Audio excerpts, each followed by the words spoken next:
like to call the meeting to order. Please rise and join me in the Pledge of Allegiance. Pledge of allegiance to the flag of the United States of America and to the republic for which it stands, one nation, under God, indivisible, with liberty and justice for all. All right. Madam Deputy Clerk, would you please call the roll? Certainly. Supervisor Moore. Here. Councilman Neely. Present. Councilman Iacilli. Here. Councilman Pell. Here today. Councilwoman McNamara. Here. Thank you. All right, well, we're going to start the meeting with a presentation on an update on the 2026 U.S. Open. And we've got John Ryan Celeberti, the manager of the USGA, and Mark Hissey, the consultant. John Ortiz, deputy supervisor. I know you've been working closely with them. And Ryan, I don't know if you all want to come up. All right, go on. You're welcome to.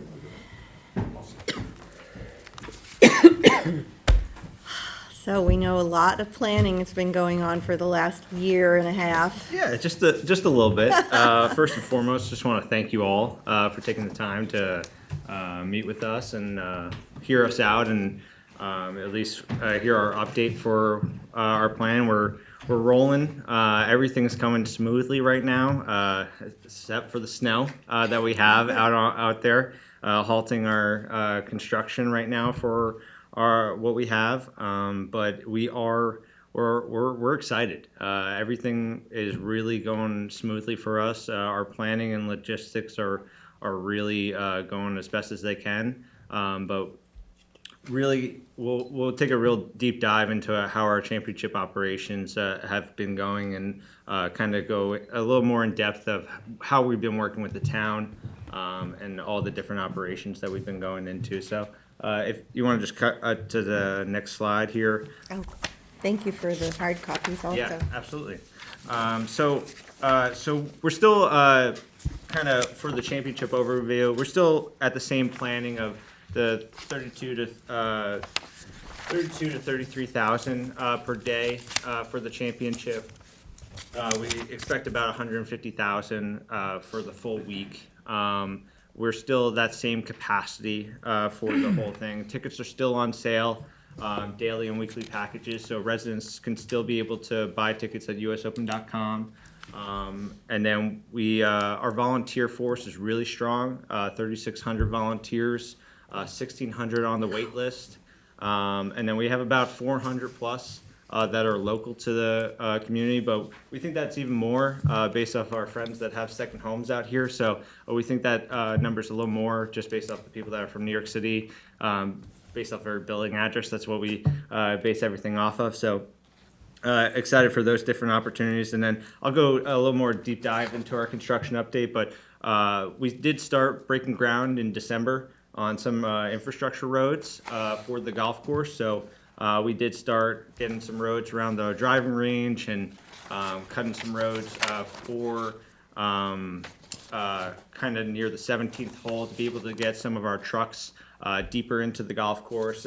Really more to help our infrastructure and be able to get our teams to be able to build these kind of our small little city that we'd be able to put out on the golf course. So those are kind of the major infrastructure things that we've been working on. Obviously, the snow has halted those things for now, but our plan is to, once it does thaw out, we'll be starting that up as soon as possible. But as we... Excuse me, Yeah. I just realized Brett Pickett from the club is here. Would you like to come up also and join us?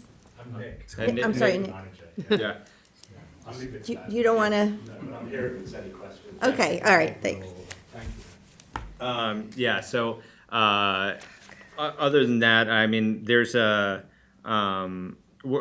ramp up will really start, the infrastructure build will start at the end of February of those temporary tents, and then we really start ramping up at that April timeframe. So all of our temporary staff really starts kind of getting that infrastructure build at the end of April and kind of building up until we hit that first week in June. So we do kind of see that kind of build up as we get closer to the championship. So if you want to just cut to that next slide.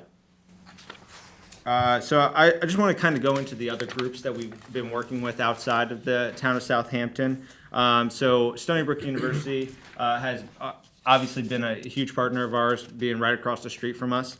But we continue to work closely with Stony Brook University, finalizing the logistics of what our plan is. I know last time we met with you, we did talk about it was going to be kind of a longer time frame of what we were going to utilize the space for over there.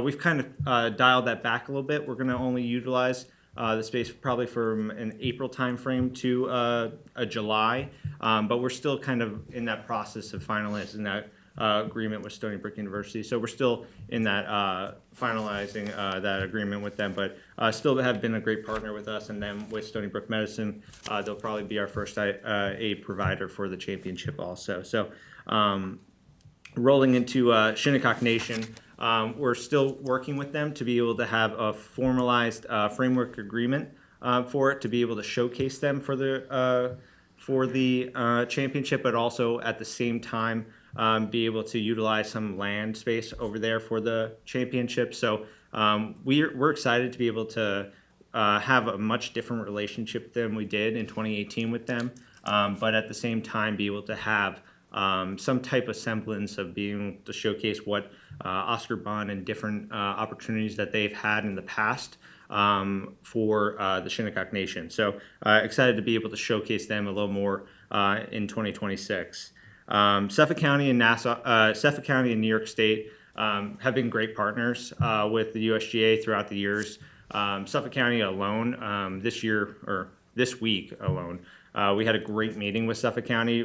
We met with all the heads of each of their departments this week, and be able to talk about different planning and logistics down to the health department, to making sure they tell us that they're going to be the strictest health department that we'll ever work with, and I know that they will be, and then also down to making sure that we have the safest bridge that will cross over County Road 39. So we want to make sure that we're good partners with them as much as we possibly can be, but at the same time we know that they have our best interest at heart. So we want to make sure we're working with them, and they have that meeting went swimmingly on Tuesday this week. And then New York State, as you When can do you think that construction will take place? probably around that Memorial time frame.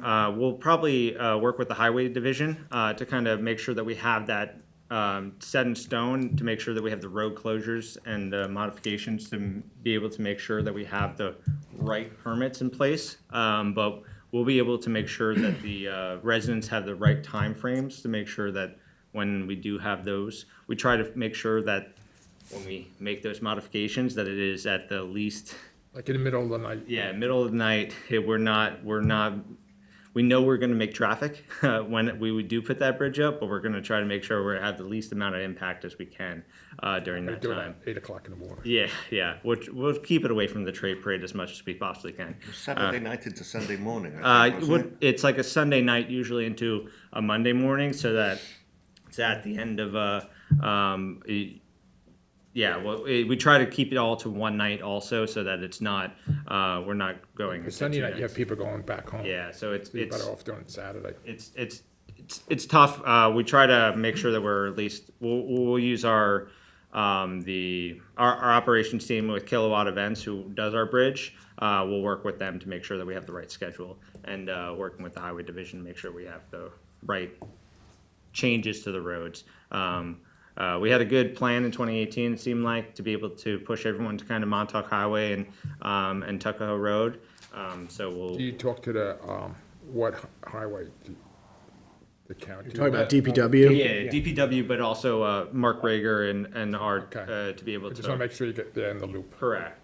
Yeah, so kind of both teams will be at the same time. Posting of message boards with detour Absolutely. information. Absolutely. So we'll be kind of working hand in hand with both teams to be able to have those kind of messages. And I'll go into it a little further, but GPI, who is our traffic consultant, will be able to kind of have that plan in place to be able to have those messaging in advance, kind of not scare tactics, but also kind of just that Notification, messaging. just giving them the heads up. And, Absolutely. and if you could just let us know what that messaging will be so that we could also utilize our systems to Yeah. get that out there too. Absolutely, yeah, we'll have those variable message boards up as early as we possibly can to alert the media or alert the residents as early as we can to be able to let them know. Positive is you've done all this before, you know the time frames, Yeah. you know what you're working with, Yeah, so. so we'll be able to try to be able to have as much information out there as we can, be able to have it out there as readily available as we can in advance. The last one I just want to hit on is New York State. You can just see how many times New York State has hosted some of our events. They've been great partners with us, so they can see how much we bring value to the state of New York when it comes to our championships. So they've always been a great partner with us, and look forward to having multiple more championships with them in the future. So excited for that. We can cut to the next slide. So working with my friend here, Ryan Murphy. And thank you to all of you for the help with the town variance with the rental code. We've had a huge increase in people reaching out to our office about residents wanting to rent their home for the championship. We've had people reaching out, which is great.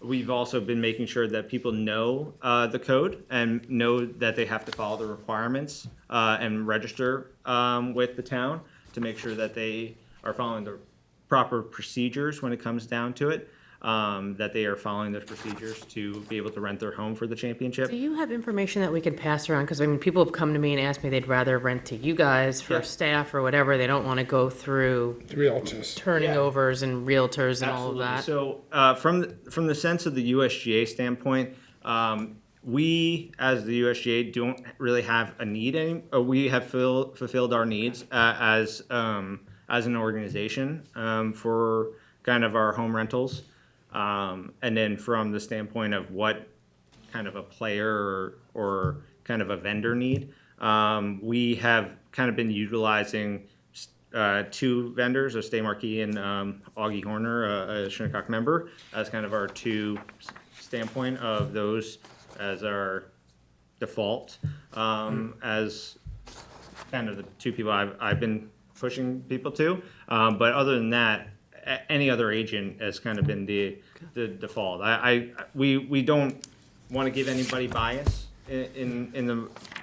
Because the last one you had an outfit who did it. Exactly. So we in the last in You don't 18, have that this time. No. So in 18, we were overrun in 18 with how many people were reaching out to us, Yeah. and it became an issue because we were having too many homes and not enough people to stay in those homes, and people we just had too many listings at the end of the day. So we want to make sure that if people want to list their homes, they're going through the proper channels rather than.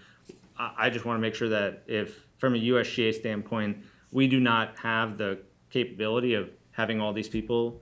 So I think the Yeah. question was, have you fulfilled your housing need? And yeah, you have. yeah.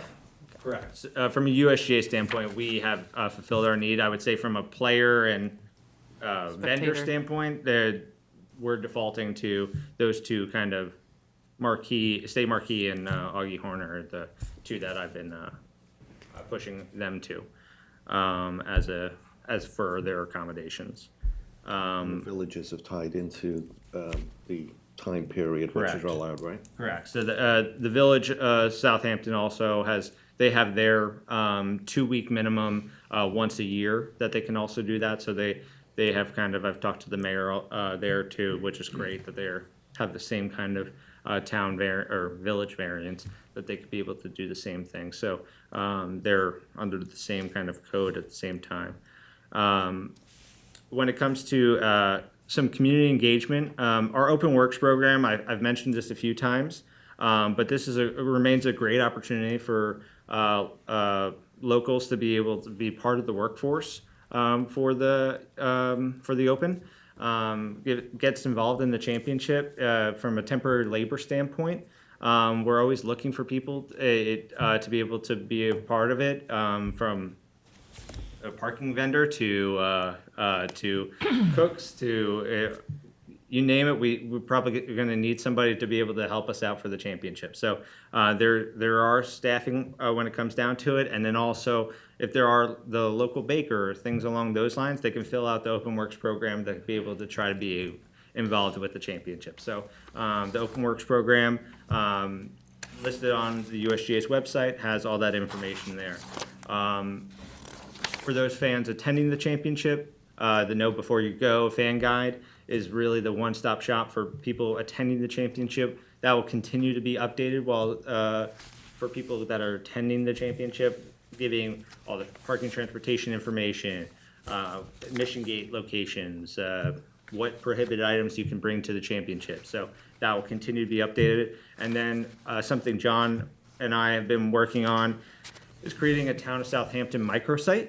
So something for the residents that will be specific for the residents, that gives them the questions and answers for parking and transportation, for how it impacts a Town of Southampton resident, and how we can be able to answer the questions of somebody that lives in the neighborhood. So for people that live in the Tuckahoe neighborhood that backs up to one of the golf course, we're able to answer the questions of how does this affect me for the week of the championship? How does getting to my home and the road closures around me, how do I get home, kind of thing. We want to be able to have an open voice to those people. So How are you establishing that So- hub of communication? so our office, we've already sent one letter to Great. the Tuckahoe community and some of the communities around there, and then we're going to continue to send parking passes and continue to communicate to these different communities that are around the Nichols, St. Andrews community, and some specific ones that are around that we have the highest impact to. And that's something we'll work with the Highway Division to kind of figure out exactly the kind of subject these communities. And make sure that we have the kind of proper addresses. And in the past, we have a specific amount of parking passes, and usually we'll default back to kind of the town police to be able to kind of request the additional parking passes for those kind of additional parking passes for whenever they needed more to kind of get to their home. But those are kind of those different things that will help the community to understand what's coming up. And then also when it comes to in the lead up, like I was mentioning, when the bridge even gets installed, trying to have that information on there of when those road closures are happening, when the Tuckahoe Road is going to be closing, when St. Andrews Road is going to be closing, so that we at least have that information out far in advance so that people can plan accordingly, and then also have that we know we're going to make the impact to people's daily commutes, so we want to make sure that we're at least trying to get ahead of it and try to make sure that they're adjusting it. And we understand that we're going to be somewhat of a headache, but hopefully only a headache for a short amount of time. So we want to make sure that we're at least trying to be ahead of the curve as much as we possibly can with. And then you will also, once again, be issuing the residents that are impacted passes for their vendors to get to their homes during the week of the Correct. Open? So that would go, default to kind of, if they need their gardener or things along those lines, they would request an additional pass for their home to be able to access the home for the week of the championship. But for example, the garbage and mail and service, and that doesn't need additional passes. That's just the normal servicing that would not need passes there for the week. There'll be temporary no parking on a number of roads Correct. around the. Right. Correct. So we'll restrict certain neighborhoods based off of that, just because if not, it would be overrun for people that are trying to park close to the championship. We had a very extensive list in 2018. I'm sure John and the police department is looking at what we did in 2018. Yeah, and even just talking with Mark Brager about some of the communities that were affected south of Montauk Highway that were with the rideshare operation of people that were staging there. we want to make some changes that we want to improve for 2026. So we're trying to evolve to make sure that we're kind of spreading out a little bit to make sure that we're not impacting as many communities as we can. And that's one thing we'll always try to find the next thing that we can be able to improve on. So what's my next thing? Facilities and construction. Oh yeah. Lost my train of thought. Oh yeah. So we'll skip to the next slide. So going a little more into the facilities and construction, working with Ryan here with the special events permit. We understand that we're a very unique event. And our event has a lot of moving parts to it, and we appreciate how Ryan's team has been able to work with us to ensure that we have everything properly reviewed and coordinated. And we have a lot of moving parts that we know that, especially with the drawings and the staffing that we need for this championship. So I appreciate Ryan and his team to be able to be patient with us as we kind of be able to get all the information we need for this championship. So it's something that I know we're working through it. So we'll be able to make sure that we're having our special event permit in the right spot to make sure this is a really safe and enjoyable championship for everyone coming. And then when it comes to the building and inspection, we'll be working with Ryan's team to be able to make sure that we have these temporary structures are all up to code and make sure that we'll have these spring walkthroughs with each of the building inspectors to make sure that everything's up to these two big structures that we have are up to code when it comes down to it. So.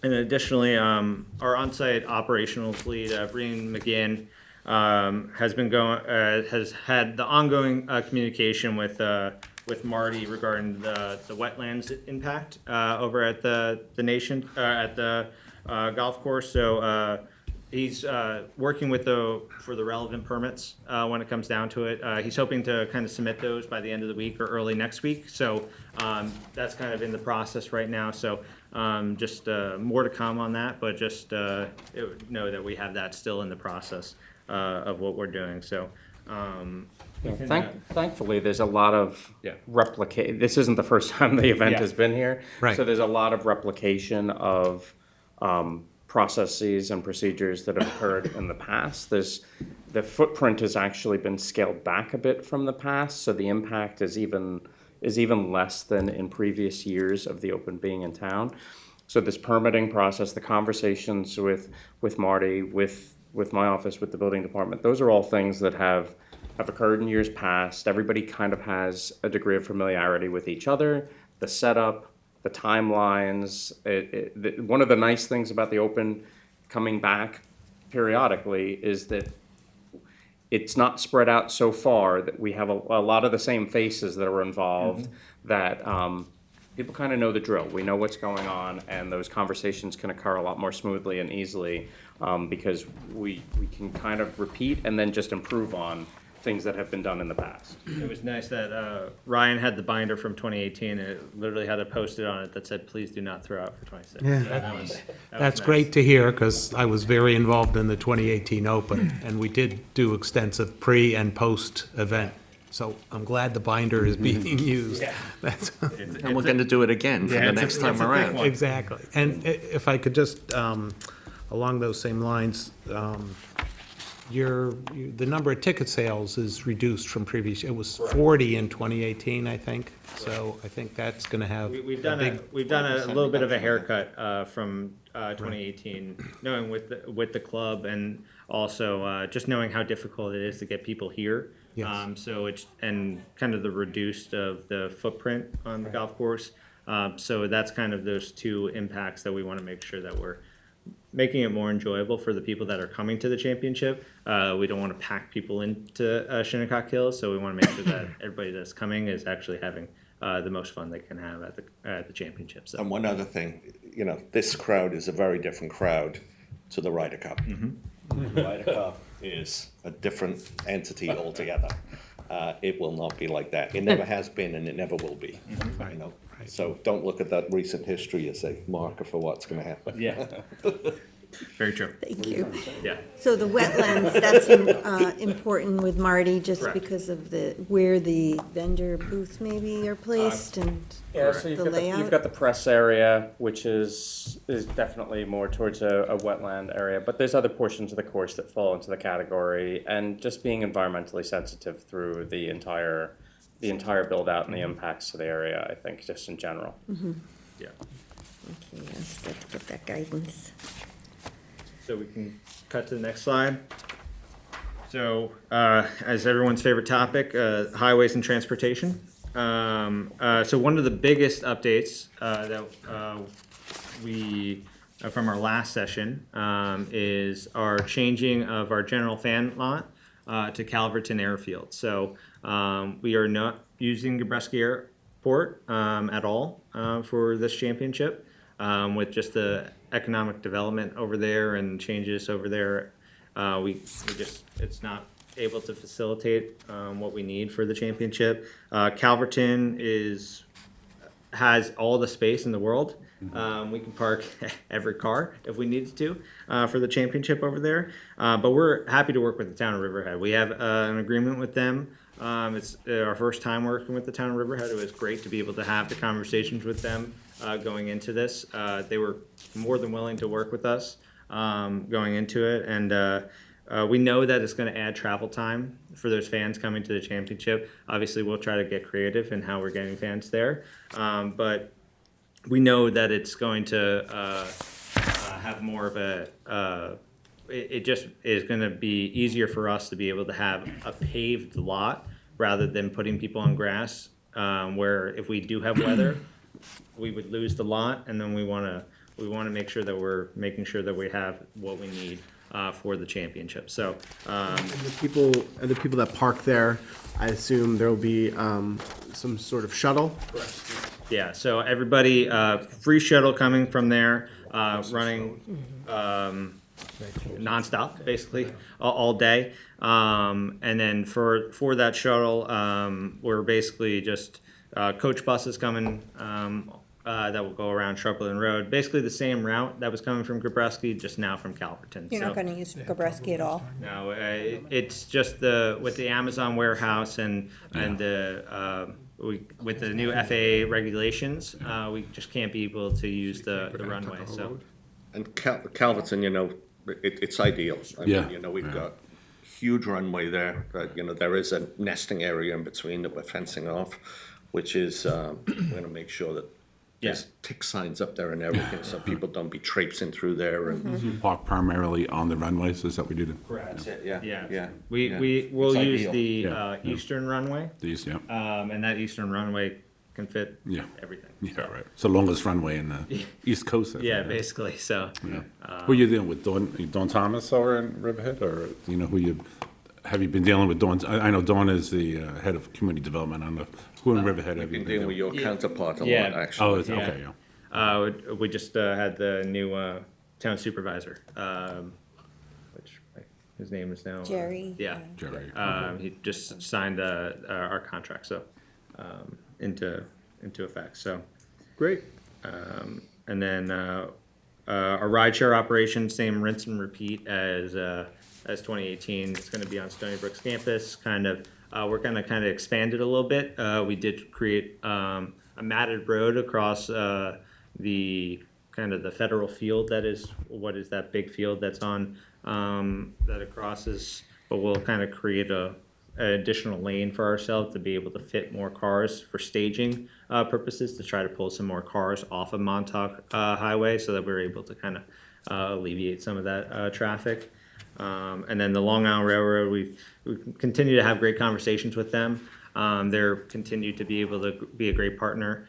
We plan to build the platform just a little longer, just in case they want to add an additional car or two for us. But the plan is to work with them on scheduling to try to get an earlier train and a later train, but hope to be able to have a schedule for late May, early May, late April from them, basically when their summer schedule releases. But we'll still work with them coming up in the next few months. And we've been, we've gotten some tips upon, for other areas that maybe do some of this VIP stuff and for staging things, so, if there's any scuttlebutt on that, we're open to listening to it, and seeing if it'll work, if it'll fold into this.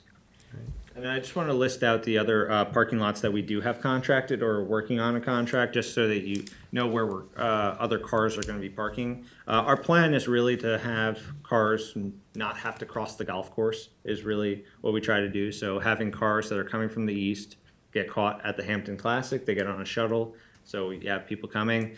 Cars that are coming from the west get caught at Calverton or Suffolk County Community College. They get on shuttles. They're coming that way. Same with the Elks Lodge. They get caught at the Elks Lodge. They get on a shuttle, and same with the kind of local element of. How are you managing that transportation. particular curb cut over there? Because that's going to be very challenging with County Road 39. That always is when you have the arts fair and everything else. And, we get a lot of calls during that time frame of, Yeah. all the traffic there. I mean, are you coordinating with police to manage that? I mean, how's that working out? So right now we're with GPI. We'll go into it a little more, but the thought is to be able to try to have some type of. We're still working through that process to see if we can be able to kind of move traffic like what we do. It's hard because of how the traffic flow is right now. Right. Of kind of the two lanes kind of come down. Yep. Because I don't want to ruin what our highway division has kind of has changed, because it would kind of move traffic along. So it's a little tough. So it's going to be a tough kind of turnout, but we'll work with the police to be able to kind of help have a safe turnout or a safe turn in more than anything. So that's kind of where we'll have a police traffic post more than anything. Either we'll add an additional, and the thing is, if we see issues in certain spots, we'll have a strike team in place. So this is where we work with the town police to be able to have 5 to 10 officers on standby and be able to be. We have a problem at the Elks Lodge, we'll send 2 officers there to make sure that we're able to kind of flush these areas out. We're able to kind of touch up these spots and be able to have that as a position where we're able to kind of enhance it. But if we can just cut to the next slide. Like I was mentioning, so the all-encompassing traffic management plan. So GPI, our traffic consultant, they're working on it right now. Realistically, that is the bread and butter of this operation. We hope to have that really finalized in May. It will encompass everything from road closures to road modifications to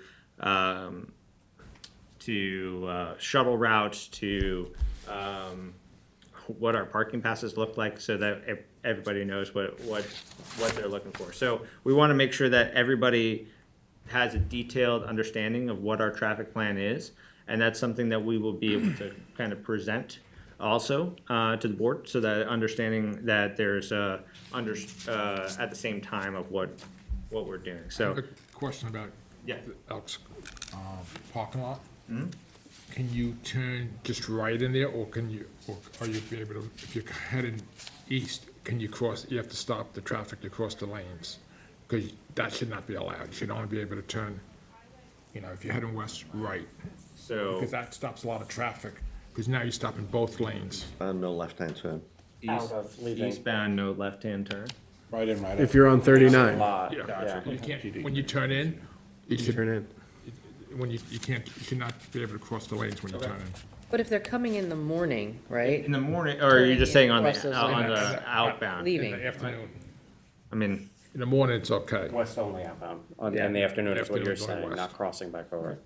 Yeah, because that's what happens. It'll when be they have the- factored into the considerations Yeah. as I that. can add it to our list to Yeah, be able because to. that's what happened when they have the art shows there.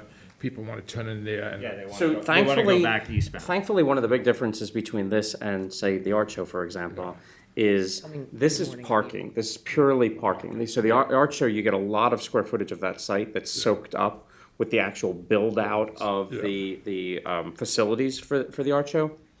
So they have more flexibility Yeah. for their use of the site to actually get people on and away from the entrances and stuff like that faster. But to that, to your As opposed to point- it being soaked But up to by your the others. point, the art show is also people coming and leaving all It's coming day. and going, and we've This had is- issues with like ride share dropping off on 39 rather than having to drive around inside the site. And so these are things that we've talked about as after actions from, the art show itself and ways And the- that and we've the already carnival started talking about for and other this year, shows, yeah. if they want to come back to try and improve on that aspect of things. But I imagine, think I that- imagine there's going to be cars though coming and then shuttles leaving, Yeah, right? I mean, that's how it's going to work. Yeah, so you'll see less, especially going to the event, you're not gonna see the same kind of volume in and out, right? There'll be an arrival, and then you'll have larger scale vehicles, buses, shuttles, leaving with those people. So if it's 10 cars in, it's, one small bus out. So it's the flow is very different. It should be very different than the art show in terms of the ins and outs. Sure. And if we look at something like departure at the end, we could potentially narrow to westbound exit only so that we don't have lane crossing, whatever it is. I've been involved in every Open since '94 in various capacities. I would very much like to be in your session when you meet with, and I've worked with Greenman Peterson in the past. I'd very much like to be in your session, a work session or whatever you call it, before you come to the town board. 'Cause I've seen things that worked and didn't work, and Yeah, wait, to that point, will some of these lots be like vendor lots so that there's less in and out traffic? Yeah. Because those vendors are coming in the morning and they're not leaving till the end of the day? It's the same for the fans too. Yeah. I mean, we got people who are gonna be there for 5 hours really, minimum. They generally come in the morning, right? That Sure. Elks Lodge, the groups that are parking there are coming early and they're leaving.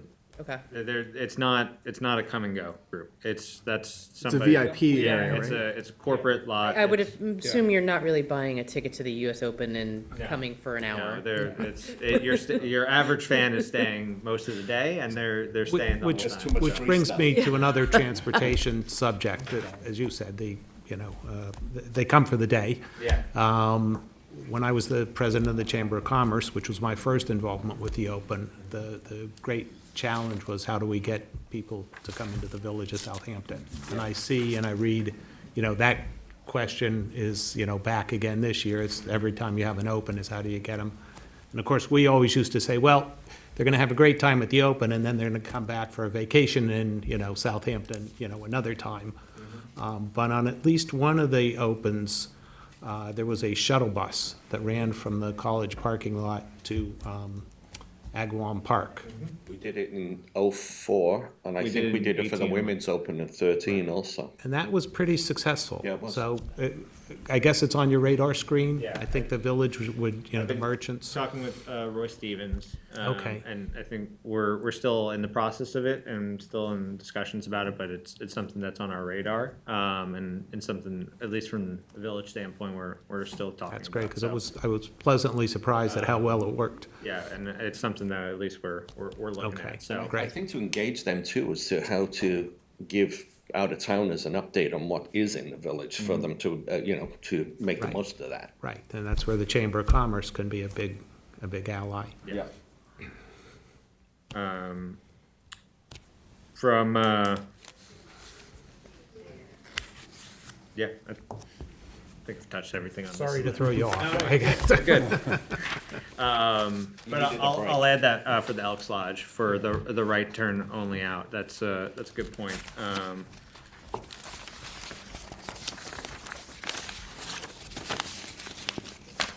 Yeah, because just 39 has just been Yeah. such a thorn Yeah. right now, and especially with the increase in volume that's obviously going to be Yeah. rendered from the Open, I think it makes sense to look at that, which is why I brought that up. Yeah, no, as someone that's lived out here for the last year and a half, and I grew up on Long Island, and I understand the challenges of the area. I appreciate what the town's highway department's been doing, and our team is trying to do our best to be able to do the same kind of strategy of mitigating the traffic as best as we possibly can. So, any ideas, we're open to hearing them, and hopefully some ideas that we have can be able to help on the long run. So that's, at the end of the day, that's what we're trying to do. So we can cut to the next slide.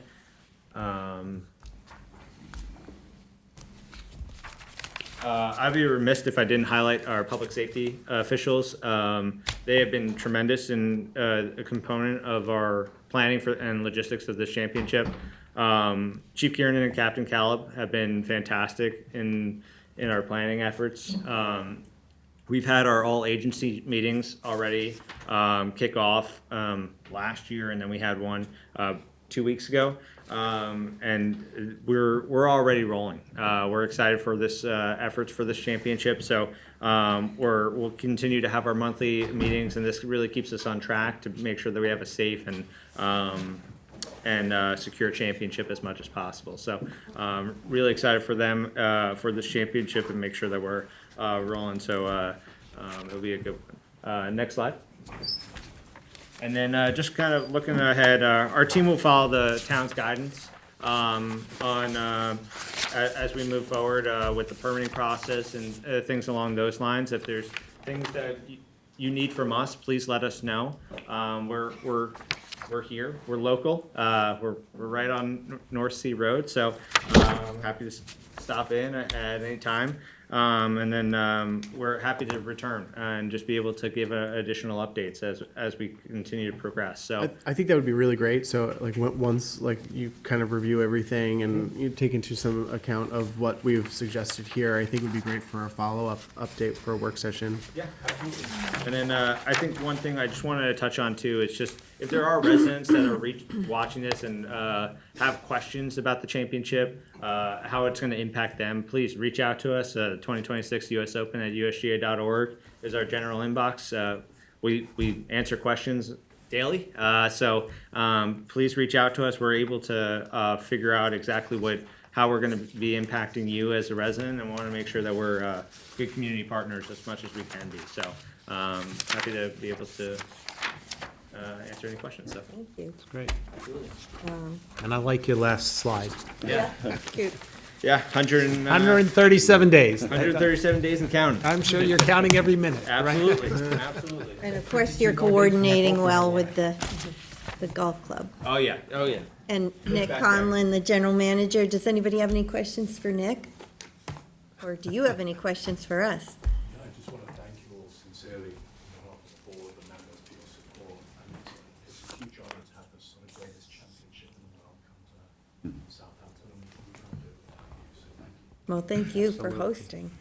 Yes. It gets better and better every 8 to 10 years. And there won't be such a quick turnaround at this time, right? 2036, back-to-back men's and women's. So Yeah, get ready for that one. Thank you also. I just want to, Thank you. I just want to mention, thank you for your coordination with our police department. I know you've been meeting with them and Ryan's team, but I also want to say thank you too for highlighting the ancestral history of the Shinnecock Nation and making that a part of your plan. So I really appreciate absolutely. that. That's great. They've been in from the start. Yeah, Yeah, that's absolutely. great. All right, well, thank you again for problem. coming in. Thank you. We'll be here. Thank you. Appreciate it.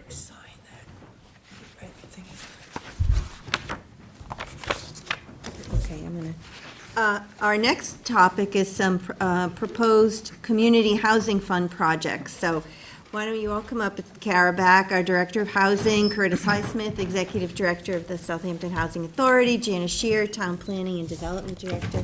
And while you get set up, I just have to take care of something. I'll be right back.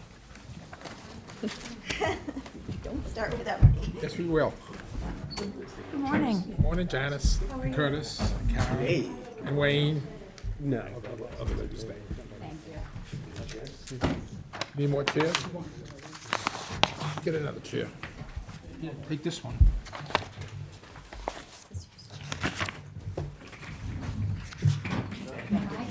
I think I've seen you this year yet.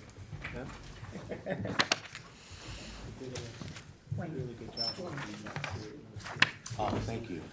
He always does. Thank you. I try to make myself available, no matter what. Thank you. Sometimes, no matter what, it's difficult. Very glad you were there.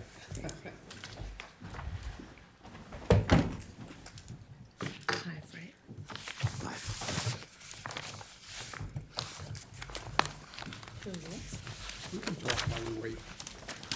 Well, you can talk about something. Yes, I just, yes, that would be great. Thank you, Kara. Sure. So in 2025, Anything main, just wait for. okay, Just- I'll just do an introduction. Yeah, fluff. So in 2025, the town board approved community housing funds for the creation of 119 units. This number does not include the funding that the town board allocated for the ADU units, the accessory dwelling units, or for the first-time homebuyer down payment assistance, the units that were created affordable through that. So although these units were funded in 2025, unfortunately, not all of these units have been created. How many have been created and not been created? How many were created? So that's what we're gonna go over today. Okay. Yep. And it's because they need the help of the new Community Housing Fund overlay district to be created. So this work session is being held in connection with the requirements of the new Community Housing Overlay District under Town Code Section 33029.2. 4 of the projects that we're gonna review today are for consideration, for your consideration, have already been authorized CHF funding, and this was prior to the enactment of the new CHOD zoning district. The final project we're gonna review for your consideration is requesting both CHF funding and the CHOD zoning. The funding of all these projects are an authorized use of the CHF funds listed under Town Code Section 140-44. And in accordance with the Town Code, the Housing Department has provided advance notice of this work session to the Civic and the Citizens Advisory Committees in the applicable Hamlet areas. All right, so the first projects that we're gonna discuss, the 4 that are for your consideration for the authorization of the Community Housing Fund Overlay District are 99 Montauk Highway Watermill, You have a handout? 645, yeah, we're gonna go over each one, 645 East Montauk Highway, Shinnecock Hills, 90 North Sea Mecox Road, and 205 North Sea Mecox Road in North Sea. So let's just discuss first the 99 Montauk Highway Watermill project. In January of 2024, this project received CHF funding of $4.3 million for the land acquisition costs associated with developing community housing on the property. The property is 3.8 acres and is located in the R60 zoning district. Thank you. In accordance with the town code, I provided you with an outline of this project that is in accordance with the objectives of the CHF project plan. And we have the developers here, Allison from George Green Ventures and Curtis Highsmith from the Town of Southampton Housing Authority. They'll discuss their plans and the need for the change of the zone with you. Sorry, keep you waiting, everyone. All right. Hi. Why don't we have everyone just introduce themselves? Hi, Allison Ekblom, Vice President of Development at Georgia Green. Curtis Highsmith, Executive Director, Town of Southampton Housing Authority. Janice Scherer, Town Planning and Development Administrator. Wayne Bruin, Counsel to Southampton Community Housing Development Corp., and will assist with the final applications to the board. Okay, And Kara Back, your Director of Housing for the Town of Southampton. thank you. Thanks for coming in, everyone. Overview, and we're just gonna go one by one for each one of these that would be requesting and elect to consider. The result of this work session would be for the board to authorize that, that you elect to consider it. These are zoning actions, overlay district, the community housing fund overlay. That we You adopted. approved the code, it's filed with the Secretary of State, the code is enacted. Now the steps in the code are that we have this work session, you gain input, we would culminate in an elect to consider, and that gets voted on. If it's successfully voted on, then the elect to consider resolution also would include a notice of public hearing. And I think we would do the notices of public hearing each separate, so that it's clear. So I don't wanna lump them all in together, so I would do separate ones, notice of hearings, and then we would set a hearing. And all of the site plans and things you see still require refinement, conversation, planning board, review.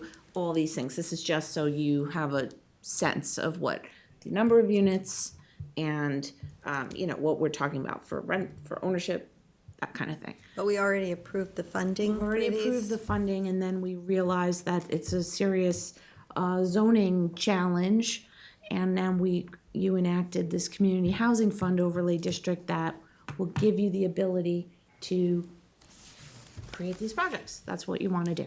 So, we'll start with which one? So 99 Montauk Highway, Watermill. 99 Montauk Highway Watermill. That's the second project in this, like, orange covered. If you go to the second site Second. map, you'll be able to see just kind of a, Again, the site aerial. plan is not formalized. I don't know if your It's eyes just are a as bad as mine. I need to expand things a little bit more, so although I have it here in presentation, kind of expounded, so you'll be able to look at it better. Thank you, Curtis. So we'll hear from Allison from Georgia Green and Curtis. They're partnering on this project, right? Yes. And let's hear, the general gist. Okay. Thank you. It starts first, the Housing Authority, in preparation of this project and several projects in the future. We did an RFQ, just posting so that we could find and make sure that we're properly sourcing developers to help and assist us with projects moving forward. Georgia Green and 2 other developers submitted applications. Based on their qualifications, we chose and selected Georgia Green Ventures. We entered into a joint development agreement, just like Sandy Hollow and Spionk, with the same arrangement, the co-development. Georgia would help with development, find funding, establish funding, and also develop the project itself. We went to the CAC to make sure that they were in agreement, just as part of my process, even before it was a process for the CHI program. I go to the community. I think we've discussed that a number of times. I think this will be a reminder to everyone else, except for Councilman Neely. We make sure that we're very visible in our community. And so we have had many conversations with the community. They are in full support. It's actually really weird. They ask for more units. So we're excited to move forward. Georgia Could started their review with the health department to determine the estimated number of units. Allison, if you have anything further to add with regards to that. Yeah, I think, so the site is going to be restricted by, of course, this zoning code and also the health department. I think that today we're here to Bless just you. talk about the idea that the zoning district that this site would make a good candidate for this zoning. We do have a lot of other chapters to uncover with the project, but from our preliminary discussions, we're looking at between 20 and 25 units. Of course, I would want to get more units. Well, actually, when I was at the Watermill meeting, civic meeting, a CAC meeting, they indicated that it was going to be 30, that they were hoping for 30, and I think the board was open to that as well. If, since the community is, so we have reps here from them. We would love 30. 30 units makes the property, especially if we're looking at having a sewage treatment plant on site, we're looking at all options. The IV system, sewage treatment plant, purchase of TDRs to get that unit count up. And also the unit mix is also into play here with, the unit sizes have different gallons per day, which is kind of why we have that range, the 20 to 25. How do you feel about that? Well, I mean, I believe more number of units is necessary, especially if you have community support. I think we're going to try our best to work with the county, and I think at this particular time, we should also get maybe even the legislative bodies, whether it be Remain or legislative personnel, to see what we can do and have communication with the health department.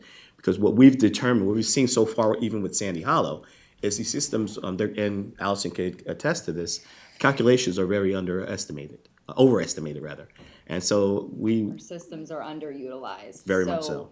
Both of our sewage treatment plants at Sandy Hollow and at Spionk, the gallons per day estimate that the health department has proven at our properties to be pretty high. So while you think that, from our data that we have, we could fit 30, 35 units here for, from a sanitary perspective, right now that's not written in their code. So we're trying to work through some of this stuff, but that's going to be part of our, assuming that we move forward with the zoning, that is our immediate next step with the health department.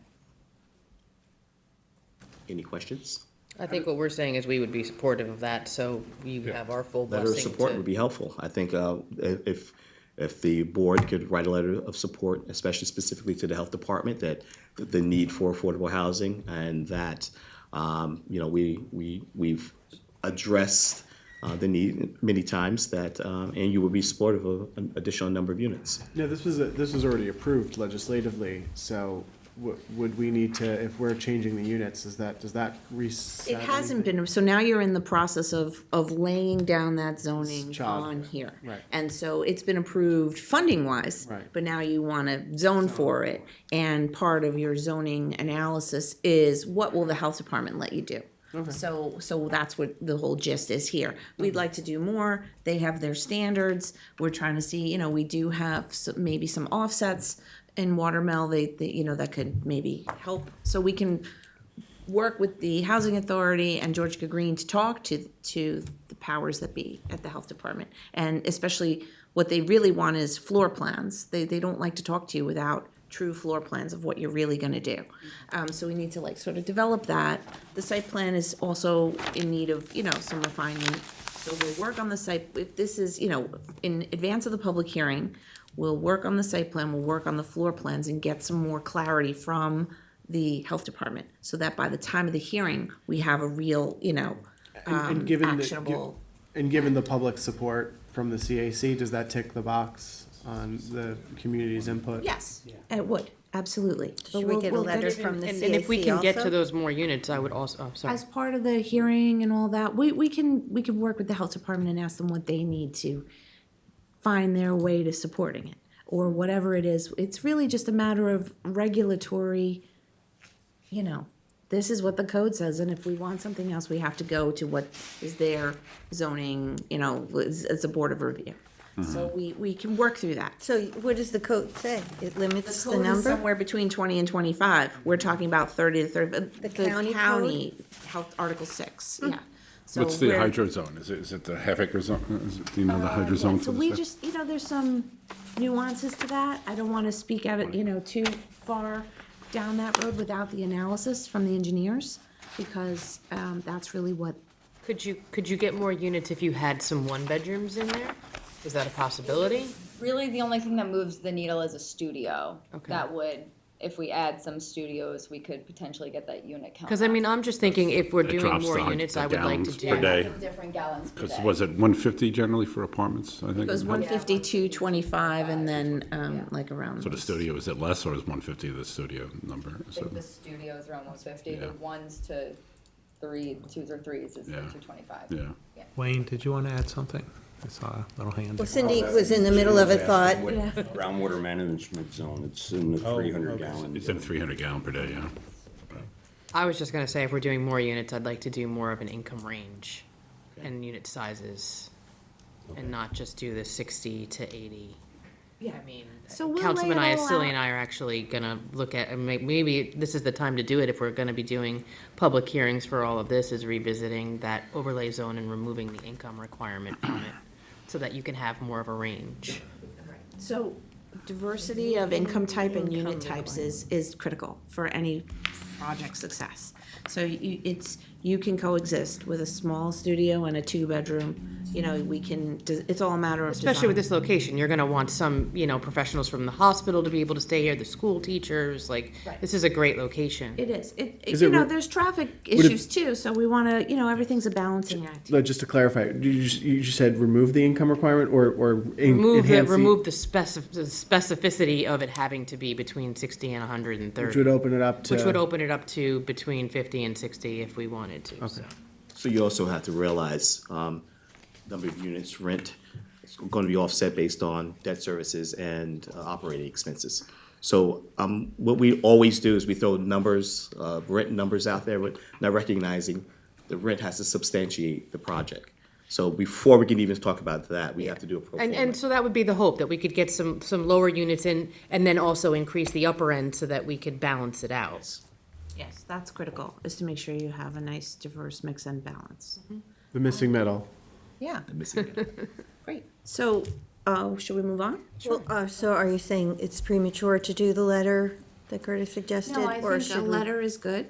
Happy to take that letter, or I could write it on your behalf, or Can we write a however you letter want it to not be. specific to this project, just saying it's been our, understanding that these units are being underutilized, and would the county please look at the sizing for these projects and allow us, That's what we're trying to work with the county on, and I can give you some data. because from I'd rather others. have it across the board versus just this project. Right. I mean, I sit on their little, like. We're gonna work keep group running into this. Oh, It's as much amendments, lower. so it might be timely to do that. I think you could do that letter, and then when you do your resolution to elect on this one, add a little more language in that they could see you specifically are targeting this. So why don't you draft a letter and we'll take a look at it, Janice? Sure, I'm happy to do that. And Janice, I was looking to set up an appointment with them on couple of other matters I want to talk to them about. I want to see them when to go over there, so if you want to, maybe we can arrange, we can go over to the sanitation and, Always like going there. yeah, wastewater. Sure. Yeah, maybe we can talk to John Sargent and, Been living in there lately. So we'll get more clarity on the number of units, more refined site plan and floor plans in advance of the public hearing.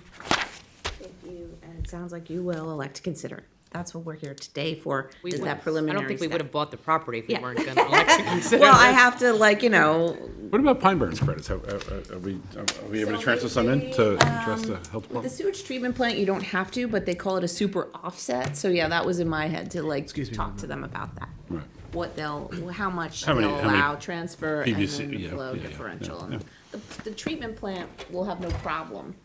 In fact, it's oversized and Oh, you're over. you're gonna do a batch system here or something? Yeah. Oh, And so we don't need that, right? Oh, okay. So, Yeah, but sure. what we do find is that they still oversize a plant for the number of units, and then you're kind of like Yeah. struggling to make it work. As far as treatment goes, you want the flow. to right, the right. I plant. know, that's the problem. And A lot of that's times the- you don't have enough flow to You don't keep have the enough system flow. operating. Yeah, and so Yeah. we'll see that with Sandy Hollow, where they could absolutely use more to Right. make that plant as efficient and as possible. So what will the elect to consider for this one? I mean, how detailed will it be? It's a resolution that says 99 Montauk Highway water mill, we elect to consider it. Like, it's basic, very basic, and then set the public hearing. Not specifics about exactly how many units or, We can add the range into the resolution. but we don't know if we could go up to the 35 or not I at don't, this yeah. point. I probably, and I'm not gonna tell you guys what to do, but I probably just in the elect to consider, not put a number of units, just in case. Okay. Because For the when you tell notice the of public hearing, we something, should want that. that's the number they have in their mind, and from just my own personal experience, it's, But I think honestly, I think we should put an up to number, because then you're basically not giving the public any kind of feel of what could be, That's a good point. right? Say But the up chart Up is to limited. 35 units. well, that's already written in And the then- chart code, that you couldn't exceed 35 units. So just based on Oh, the yeah, code it's itself, true. the maximum number Yeah, of yeah, units yeah. that could be used is 35. But I think it should be, in the public hearing notice, though, just to put it back in everybody's mind as to what we're. Good point. I forgot how I wrote this. You do an elect to consider, then they make a formal application, then we schedule the hearing. So in the formal application, will know that. Okay. So I was The hoping to local law jump, has you to know. be based on a site plan that Yeah. has specific numbers. So there'll be some groundwork that has to get done between now and the hearing, the notice of hearing, to submit a formal application. Okay? Okay. We're all getting like our heads around this new little process, so So the elect to consider is more general, but as you go to the public hearing notice, it'll be more specific, and that's where you'll refer to the planning board, the county, everybody will get their chance to review it and comment on it. okay. You want to do 645 East Montauk Highway, this is Shinnecock Hills, Eastern Motel. In March of 2025, this project received CHF funding of $2.7 million for the land acquisition costs associated with the creation of 10 new single-family, 600-square-foot, one-bedroom cottage-style homes for affordable senior rental units.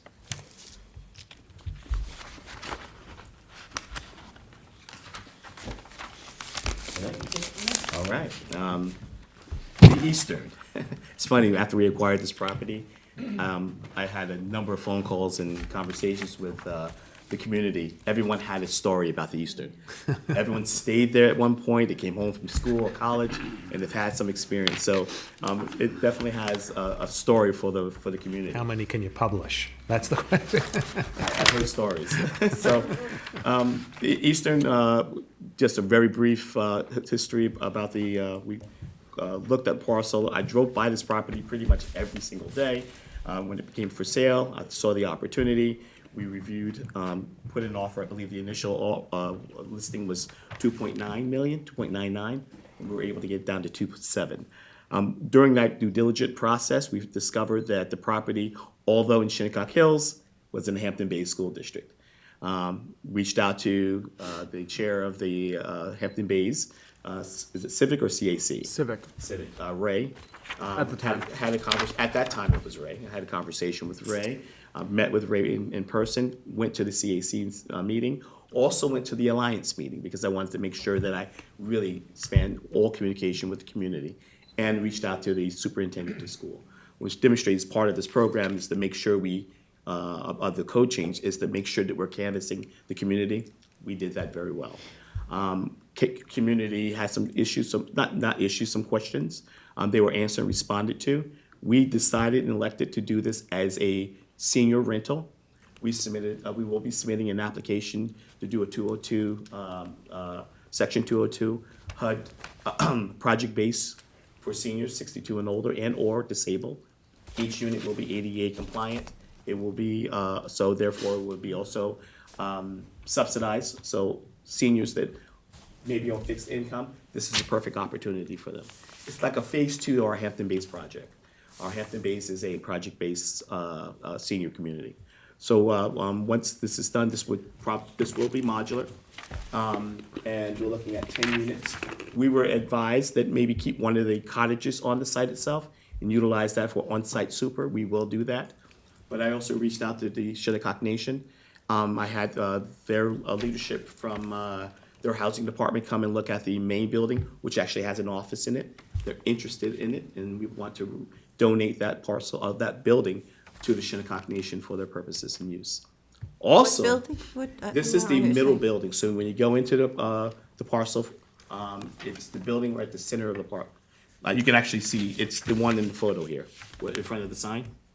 See what the sign is? Yes. The top. That's the managers. The managers, yeah. So it's actually an office, house, and at the rear is like a little large living area, which could be a meeting area for them. Are you saying donate it to them for them to move it off-site? Move it off-site and put it on the Shinnecock location. Oh, Which is good. Because they need the housing. They need a lot of housing and it's very difficult because in most cases they can't get loans, they can't get mortgages. So anytime we can repurpose buildings, pay for the cost to have it removed, we should try to utilize that as best as possible. so you were going to demolish it? We were going to demolish it, Yeah, so it saves you money and helps for other people. that too. During that communication, we also realized that it was in the Shinnecock Heritage Zone. Yeah. We immediately did an archaeological review. Based on the studies, there was no determination that it would fit and it also in the report said no further study was necessary. So we communicated with the legal department and the tribal leader to tribal leadership to make sure that everyone was in compliance. We were all in agreement. I want to thank you too. That as part of the site plan anyway. We had to do that, yeah. Yeah, and I want to thank you and Kara for working with the Shinnecock Nation to make sure all of that, because I know there were some questions that arose through that process, and you were very quick to make sure that communication was started, and this is a great outcome, I think. Absolutely. Community loves it. It takes a parcel that I think for some time over the last 3 or 4 years, it's been deteriorating. I have just to be totally clear, I have a vested interest. It's down the street from my house, so I want it to look nice as well. All the other cottages are going to be demolished All as of them well, are gonna everything. come down. There is a pool on site, it will be decommissioned, but since there's a hole already there, I'm thinking that, again, all site plans that are here now still have to go under a review. So this is not the final picture. I'm thinking since the hole is dug, maybe that we're gonna update the septic system, there will be a perfect location for the septic. How is the condition of that center office building that's going to be taken away? It needs repair. It's old, it's aged. Are you going to be helping with that, or? I will be working. Okay, great. Any other questions? 90 North Sea Mecox Road in North Sea. This was also in March of 2025. This project received CHF funding of $1.5 million for the land acquisition costs associated with the creation of 9 single-family homes available to be purchased by qualified first-time home buyers. Let's take it from there. Okay. Required this property. This is a perfect example of going back and forth to the community. And you would have a concept, but over time, discussion and modifications, you go with an entirely different plan. Initially, we were gonna do a 6-lot subdivision, 6 single-family homes with accessory apartments. Going to the community, they were not in favor of that. They were in favor of small, modest homes that matched pretty much the core of the community itself. So we looked at the dimension of the lot being long and narrow, being linear, and it looks like a perfect opportunity for a cul-de-sac. So that's what we did. We did egress at the center of the parcel itself. We created a cul-de-sac with the scattered homes where each neighbor, it looks like a neighborhood. It looks like a typical neighborhood anywhere you could, in Southampton Village or Southampton Town. Each unit would be approximately 11 to 1,200 square feet, and with basement, because I believe in storage. You already know my pitch. It is important. It is necessary, and the land will be owned by the housing authority. We did that. It would be either a PUD or a co-op agreement, where a homeowners association will be a part of that agreement. We do this so that we can make sure that the properties are properly maintained, but it also gives us a layer of oversight to make sure that everyone's doing what needs to be done in compliant with the community. I just want to make a very small comment to amend the subject here. The Civic Association was the CAC. Yes. The Easterner units won't have basements. No. And do these? I missed that. Basements? No, Yes. Okay. Unfinished. So they will buy the home, but the property, They buy the house, right. but the property belongs to the housing authority. So they're just buying the structure, essentially. Correct. Do they pay land lease fees? Yes, they'll pay an association fee, which would take care of maintenance, lawn care, snow removal, garbage, and oversight. That's great. So it's roughly like a third of an acre each. Yeah. Parcel's about a third of an acre. Absolutely, it really gives a community feel. You have, although you may not own the parcel, you will have full access and will probably fence every parcel in, so it looks more, gives you more privacy, depending on the overall cost. And the, down by the cul-de-sac remains wooded or? Open space because there's a neighborhood behind there, so we're trying to be as sensitive to that rear lot as possible. There's also some topography issues back there, drops down substantially, so we wanted to make sure, it would have been more when you fill in, trying to bring that level, so we felt like we would leave that as open space. Right. Just to recap, but so the Easterner, is that rental units? Yes, ma'am. Rental, okay. And then did we know what the 99 Montauk Highway will be, rent or own? Yes. Rental also. And what about these that we're talking about now, 90 North Sea? Okay. The reason you do the leased land, that way you can make sure it's always kept up. Always kept up. We can write in the arrangement or in the agreement, gives us also, although we do have the buyer benefit program, it allows even more of a layer of oversight to make sure it stays affordable. Yeah, that's what I was gonna mention, yeah, because Long Island Housing Partnership does that as well, right? Yes. We Right, do a yeah. community land trust, Yeah. something similar. Right. So what this does, it really allows it to be much more affordable than it would be had the land itself being, sold, together with the property. So these will be very affordable as far as a You have one purchase septic price. system instead of separate ones. No, these have separate. They have separate. Are they separate? Look and Yes. feel like single-family homes. No one knows that, they own the fee title to the land. You feel like you're on your own little Yeah. parcel with your house. Yeah, are you gonna do land leases with them, 99-year land leases? Well, it does, So- so if it's a co-op or condo, it's not really a land lease. If I did a land lease, I would have to parcel out each lot. And with the meets and bounds, and the land lease would be based on that. It's just like having a condo. You don't have a. You're taking care of the properties. I'm taking care of the properties. And there's protections that they can't just flip this. And Can't flip it, can't do home home improvements, but what we're also concerned about, people putting in a pool, doing improvements to their unit, that would now make it non-affordable. Several times we've had people notify us and say, hey, I want to put up a pergola in the back. They have to come and get approval through us before they do any type of additions, any renovations to the unit itself. and a resale goes through some kind of, Sales chapter 216, that's all governed. Yeah, you have your buyer benefit mortgage already in place, but then this gives you a little bit more Right. Yeah, we oversight. Under our town code, we cap the improvements that can be made, and that's done so that these will remain affordable. Perpetuity. Exactly, so if they're doing too many improvements, if they're putting on an addition or those kind of things, it's not gonna be affordable anymore, so, and that's why we do that. So these Most would of the- have monthly maintenance charges? Yes, yes. Also, because you have a homeowners association, we're looking into possibly, if it's a co-op, you're allowed to create a co-op board. Through that co-op board, you're allowed to have people as members of that board.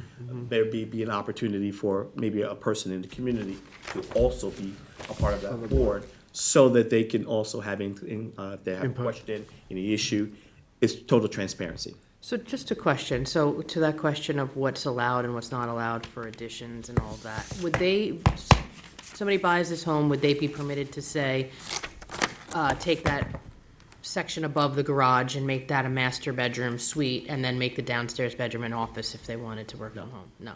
No. Most likely that's gonna be beyond what's allowed under the town code. It's really about the cost of the improvement.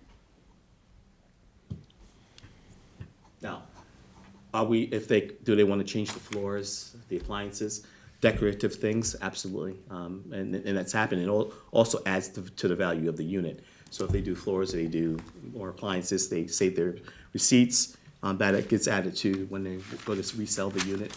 We are able to take, with the depreciation, that cost and add it to the value of the home.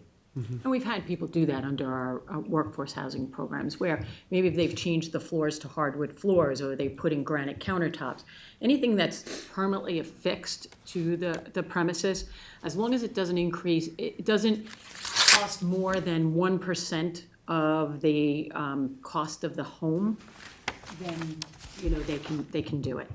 It's all outlined in the town code, and we do go over all of this stuff with the buyers before they purchase the units. You couldn't do it, just say, I'm not gonna get that money back, I'm just putting it in because I plan on living here forever, and this is how I wanna live, and... We have never had anybody that said, I'm gonna put an improvement in that's, X amount, and I don't expect to get a return on that. If your return on it could be that you can have a downstairs office and work from home, I mean, and that's a benefit to you, to have that extra bedroom, be next to your kids. So every alteration to the unit has to be pre-approved.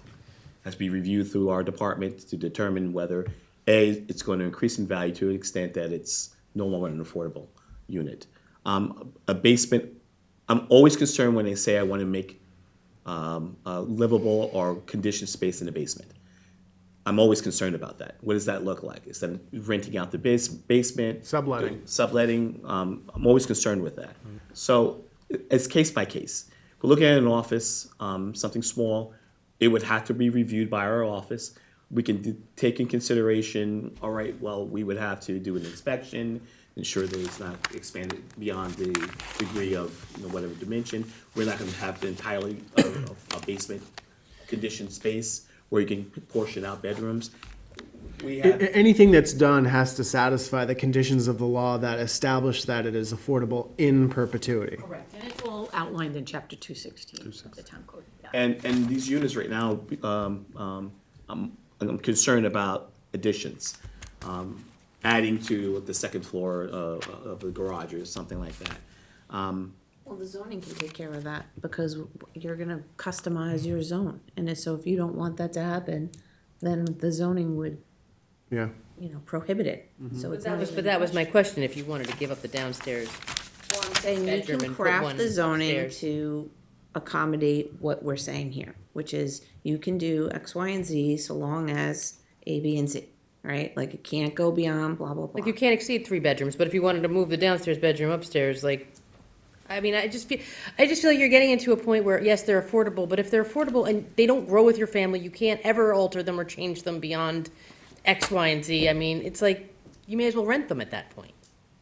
Well, don't forget, these are supposed to be Starter homes, homes. right, starter homes for Starter first-time homes. home buyers. And we wanna keep that in perpetuity. Of course, we want families that can, grow, if they grow, these things can accommodate them. But, if a family wants to put on, a $70,000 addition, now we're getting, maybe into that realm where this is no longer Affordable. what it was created for. So it has to be on a it has to be on a case-by-case basis. And, it's something that we can look at if it comes up. Would you be able to do an addition to a condo? I'm not asking for an addition. I'm- I'm saying you take, and I'm sorry to keep going on, this is like a big thing, but there's an unfinished space above the garage. It exists, it's a room, it's there. Oh, well, you're talking about like, not even 8-foot ceilings. It's not enough space there for. You couldn't put a bedroom in there. I guess you could finish the space and hunch over, but Why don't we it's- just get a prototype where this isn't the issue, so that you're not looking at, hey, I need this space. I'm just Like, asking the because prototype in the conceptual. You're is talking not- starter home, even at a starter home price. Most people that get into these homes are not gonna be able to afford to to move somewhere else. I mean, the cost of housing around here, this is why we're doing this, is to give people a place to buy, and I guess at that point, they should go to the home buyer assistance program, because then they can build equity and they can do all of those other things. I think this just comes down to the prototype that is being Yeah. displayed here, and we can. So also these aren't the units then, it's It potentially is, something. but it doesn't have to be, as long, we have footprints, But and we have can I just say that structures. it's also though it's not just so much about the structures that are established here. I think it's just the model, right? That the housing authority owns all the parcels, not the structures. The structures are of course owned by the homeowners. Most of which will be first-time home buyers. I don't think a lot of those people are going to be seeking to make additions or these drastic renovations. I get what you're saying, Cindy, about having the freedom to be able to. You have an extra kid. Yeah. Well, I think in this is really for folks that aren't able to purchase a home with a property. It functions just like any condominium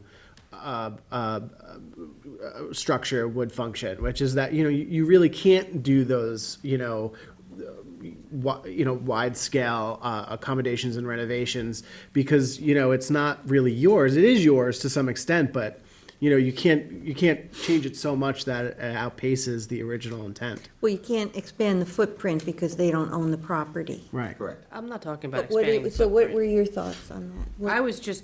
I would like to see a unit, maybe this is where we get into the unit type. Yes. Where you could, I'm just looking at this unit, looking at these bedrooms, and they're tiny. And I'm just thinking I have the about, same concern, and then you have this big space that nothing's in, and your immediate thing is you want to move in there. And you wanna So be let's upstairs find with your a kids. prototype that Well, makes wait a it minute. work. Okay, hold on. Wait.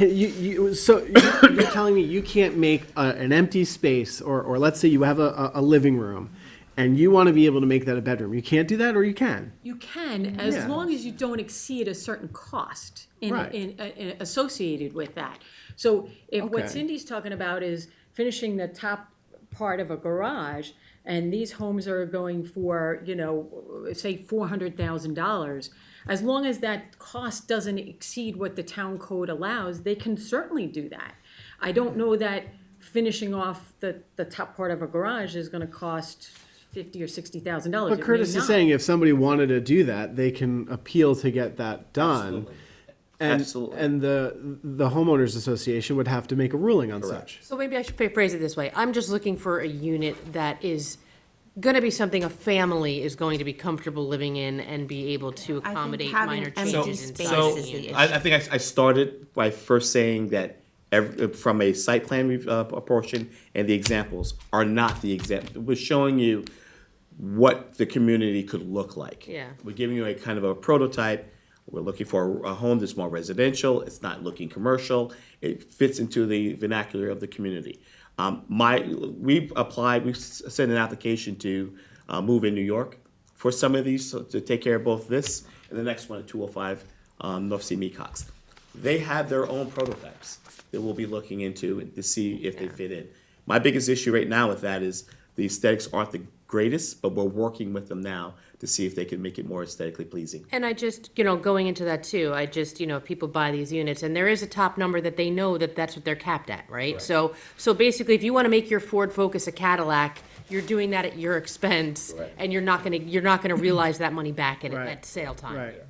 Yeah, so just so You you know what know, you're getting it's, into. it's chapter 216 says that they can do an improvement as long as it exceeds 1% of the purchase price and does not exceed more than 20% of the purchase price. So it's pretty significant, so if they go and they wanna put on, finish their garage, as long as it doesn't exceed 20% of what they paid for the home, we'll take a look at it and. It still would And have to can be I, approved. can I also I'm a just, carpenter and I can do all the work myself, and that's the biggest cost, and I can make my Ford Focus a Cadillac, and, I think you should be able to. It's your home Most at of these that point. people I who think you want this can't afford to do that, even if they wanted to. We all have ideas of What I will say grandeur, is, and I don't my think, concern is always putting a renter or subletting the unit and Yeah, agreed. and it causes issues. then in that the causes a community. bigger Agreed. issue. And I can tell you right now, the community will rat on you. Agreed. I just And- want and can units, I- I can just I want also- units that are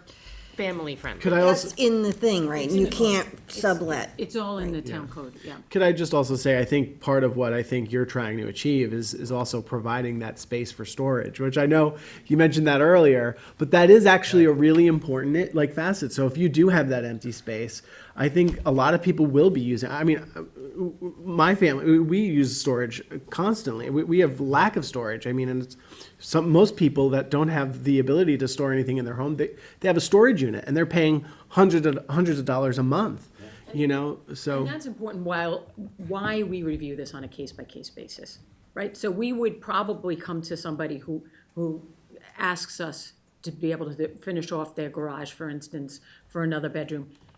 What are your alternatives? What's your plan for storage? Those kind of things. So it is all in the town code. This is all in the town code under chapter 216 already outlined. So there is a procedure, and that these homes would have to follow that Well, procedure. adding a bedroom, wouldn't that affect the septic as well? It possibly could, yeah. But changing the basement into a playroom, that wouldn't necessarily. Doesn't check, if you go for rooms, 4 bedrooms, if you go to the 5th bedroom, then. Correct. you're Yes, right there. fifth bedroom. And plus, many if you're gonna bedrooms add a are bedroom these? over there, it has to be the code, 3 you to have to have 4 should be all right. enough height in the room. You can't make a bedroom with. Yeah, I mean, the ceiling heights are extremely low in that storage space. That's kind of why I wanted that space above the garage where you can have either access from the inside of the garage or from the second floor, preferably from the garage. But it's not conditioned space, it's just for storage. But that may not be the prototype. Again, as we are dealing with, if we decide or elect to go in and do it through the Move in New York program, or the grant, then we have to go with whatever models and prototypes that a manufactured home company provides. Yeah, we don't have to take them there's several that we'll be able to choose from, right? Yeah. Correct. All right, so that answers that. So changes can get made up to 20% of the purchase price. That's good to know. Thank you. All right, you want to do 205 next? Yeah. 205 North Sea Mecox. Was March 2025. This project received CHF funding of $1.75 million for the land acquisition costs associated with the creation of 4 single-family homes to be purchased by qualified first-time home buyers. Again, similar to 90 North Sea Mecox, the land would be owned by the Southampton Housing Authority. The homes will be sold. These are ranches. I did ranches because this is a corner lot. My concern is gonna be site of, especially on this very, very busy road. Was also concerned about egress to the parcel, not having 4 different forms of egress into the parcel. So what I did is I tried to, off of Major's Path, a little further away from the corner, one form of egress that will access each one of the units. And that way, it would limit the amount of traffic going in and out of the lot. Creates its own little type of community. Is that 4 buildings, you say? 4 homes, 4 I'm just gonna ranches. bring up the plowing costs on this. Yeah, yes. A lot of asphalt. It's a lot of asphalt. We've been told that, yes. And it's also gonna be costly to put that much asphalt in. Yes, yes. We can work on this layout too. I mean, there's. At some point, does this go to the planning board? Yes, it does. For site plan review? Well, everything goes, Because you know they'll, that's why I said this Look is at not this. etched in stone. They're gonna. Because you have a couple of big oak trees people were concerned about. We're gonna look at the site layout. Like, I don't think disturbance. one access on North Sea Mecox would be a huge deal for that one house. Oh, yeah. It could Instead be of on going North Sea all Mecox. the way back. I'm sorry? No, I'm just saying, like, another egress on North Sea Mecox for that one house, I don't think would be, instead of doing all of that asphalt to connect Yeah, those you 2 could do- lots. I agree. I agree. I would do one here, get rid of this, and just have this one here. But planning is gonna definitely Yeah. Access there. dictate. planning board's gonna take a long look at this. 2 common driveways, basically. Yeah. It's basements. Yes. But this takes away that second floor concern as well. They're a little more space. Again, the agreement will be, if there's gonna be any alteration, any changes, swing set, you still have to Same get structure, approved. same There's- structure. Requirements. There's a topography issue on this parcel too, right? Yes, Yeah. yes.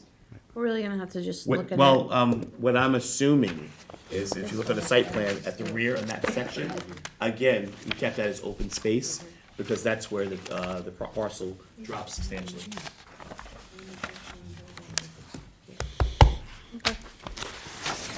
All right, and the last project for your consideration needs both. Oh, sorry, so everything there now is getting demolished? Yes. Okay. So yeah, we actually, I took the Shinnecock Nation Housing Director and representatives to the house there currently. There's nothing to salvage. We tried, there's really nothing to salvage. So the house, the accessory structure in the rear, it's all gonna be torn down. Now, also, for funding purposes, we were actually supposed to meet with the county legislative personnel, I'm sorry, county legislative members, Director of Housing for the county and the Director of Affordable Housing for county to do a caravan to each one of these parcels to take a look at for funding. They really want to earmark enough funding and set aside so that we can get these things done. Great. We've also had the state here to look at the parcels, and they're extremely excited on trying to find additional funding for this. So there is funding available, but, we'll see what happens. I don't even believe it when I have a check in hand. The cats are there now. I'm sorry? The cats are there now. The cats are there. No, that's it. Oh, I thought that was No, you're over talking about here. No? the press property. Oh, yeah, you're right, you're right. Cats are very happy. Yeah. I think that squatter's rights. I went in there, it's interesting in there now. You have a good lawyer. Yes, they do. Tough to get him out. All right, 147. Okay, so 147 Sandy Hollow Road, Tuckahoe, we are calling this project Sandy Hollow 2. The Community Housing Fund received an application from the Town of Southampton Housing Authority for $1.7 million in order to be used to acquire the land adjacent to the Sandy Hollow Apartments. The Housing Authority would like to develop the property into 15 single-family townhomes for sale to first-time homebuyers.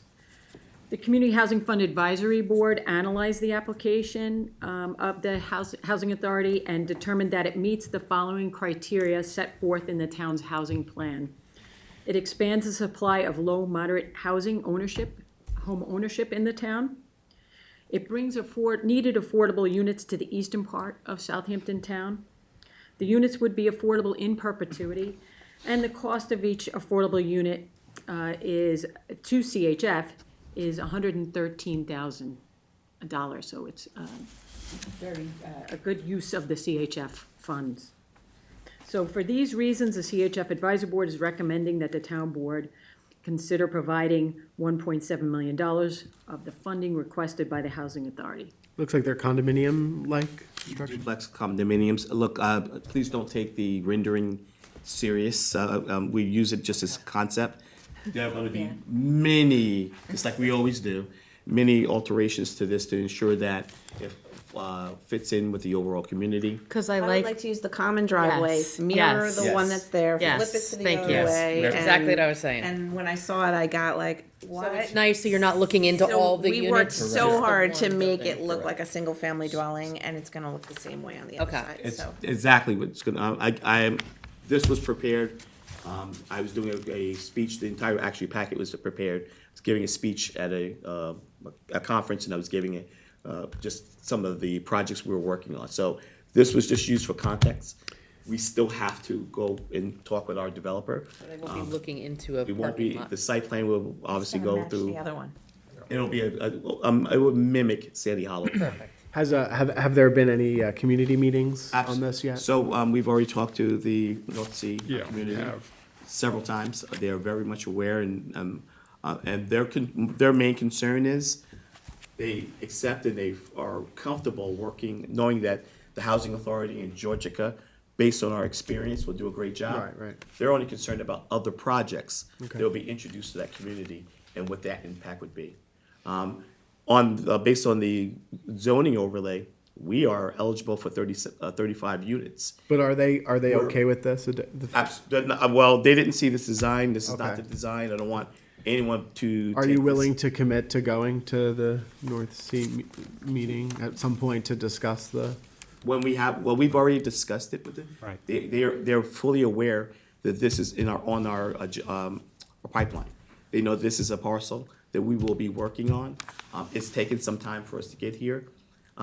It's even part of their discussion because there's an expectation that this will be one of the projects in their community. Curtis was at the January meeting, and as he said, we talked about, or he spoke to it. Good. To several of them, but the focus that night was on another project. And they can If they're rentals, or how many units there are, I missed that. 15 home ownership. Can they use the community center next door at the Sandy one?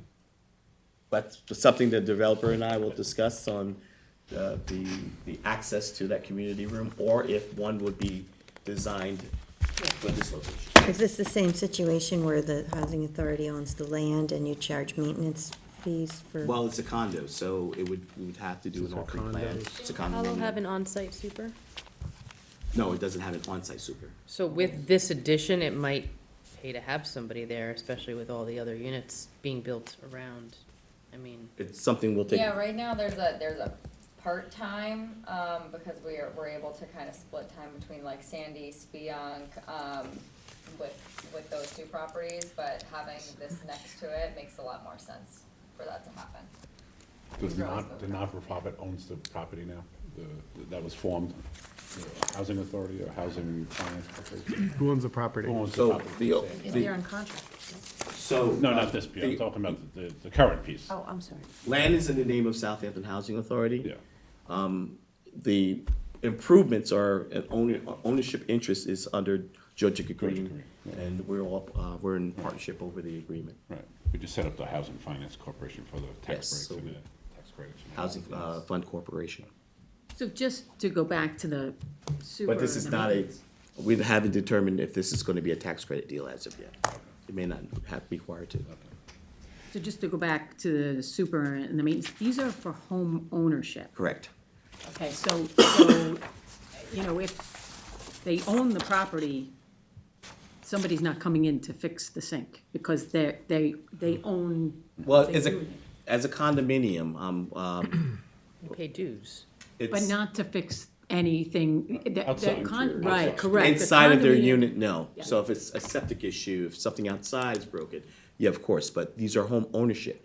So they have a responsibility to take care of their unit. So it's like their townhouse, it's Their their townhouse. townhouse. Did you put a batch system? How did you address, is there an existing like batch system now? Yes, so the, So you have- the, you the have best room? system right now is, as we discussed before, it's underutilized. We've already had conversations with the health department over if this is possible. It's another reason why we kind of minimize it to 15 units.